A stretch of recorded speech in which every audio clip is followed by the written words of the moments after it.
দিয়ে দিয়েছি, তার মধ্যে দিয়ে দিয়েছি পাস্তা। বুঝতেই পারছো তাহলে কি করতে যাচ্ছি।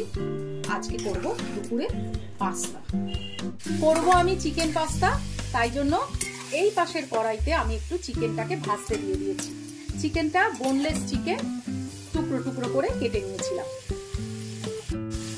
এর মধ্যে দিয়ে দেবো কুচো করা পেঁয়াজ, দিয়ে দেবো লঙ্কা কুচি, দিয়ে দেবো আদা কুচি, রসুন কুচি। রসুন কুচির ভাগটা একটু আদার থেকে বেশি থাকবে। স্বাদ অনুযায়ী নুন, সঙ্গে চিনি। এবার লো ফ্লেমে এটাকে সুন্দর করে ভাজতে দেবো। 1 চামচ থেকে 2 চামচ তেল পাস্তায় মাখিয়ে রেখে দেবো। আমি কিন্তু পাস্তাটাকে ঠান্ডা জলে ধুয়ে রাখিনি, এতে পাস্তা টেস্টটা চলে যাবে। ওই জন্য আমি পুরোপুরি জলটাকে ঝরিয়ে একদম তেল মাখিয়ে রেখে দিলাম। বেশ কিছুটা ভাজা হয়ে গেছে। আমি এর মধ্যে গাজর কুচি আর ক্যাপসিকাম কুচি দিয়ে দেবো।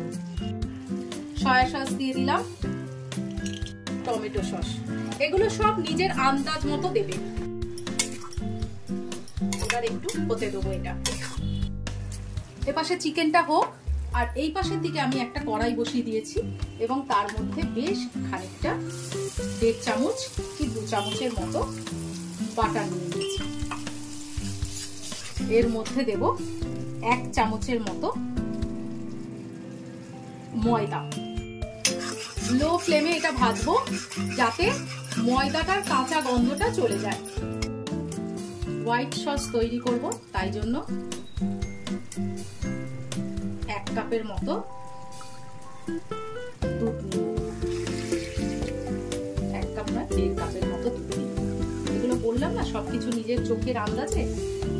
চিকেনটা হয়ে এসছে, এর মধ্যে আমি একটু অরিগানো, একটু চিলি ফ্লেক্স দেবো, সঙ্গে পাস্তা মশলাও দেব। দেখো কিরকম ভাবে হোয়াইট সসটা ঘন হয়ে এসছে। এর মধ্যে আমি একটু চিলি ফ্লেক্স, একটু অরিগানো দিয়ে দেবো, একটু চিনি, সামান্য নুন।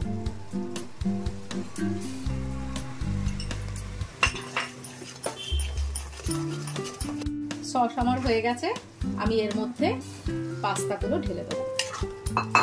পাস্তার মধ্যে চিকেনটা আমি ঢেলে দেবো। সুন্দরভাবে পুরোটা নেড়ে নেব। এরপরে হবে আমার কারুকার্য, আসল জিনিস। এইবারে আমি দুটো বাটিতে এটা তুলে নেব। দুটো বাটিতে নিয়ে এবারে আমি ওপর থেকে চিজ দিয়ে দেবো। মাইক্রোওভেনে এবার দিয়ে দিলাম এটা।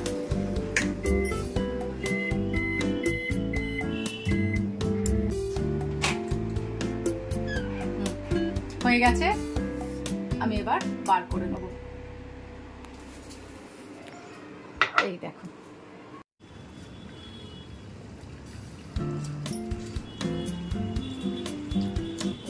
হয়েছে,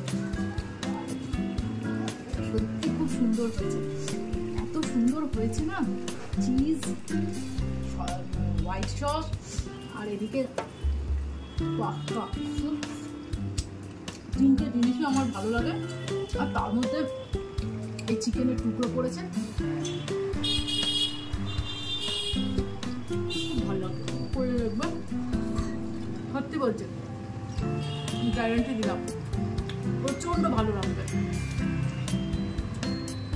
খেয়ে নিয়ে এই জিনিস সামনে রেখে বেশিক্ষণ থাকা যায় না, খেতে থাকে। টাটা।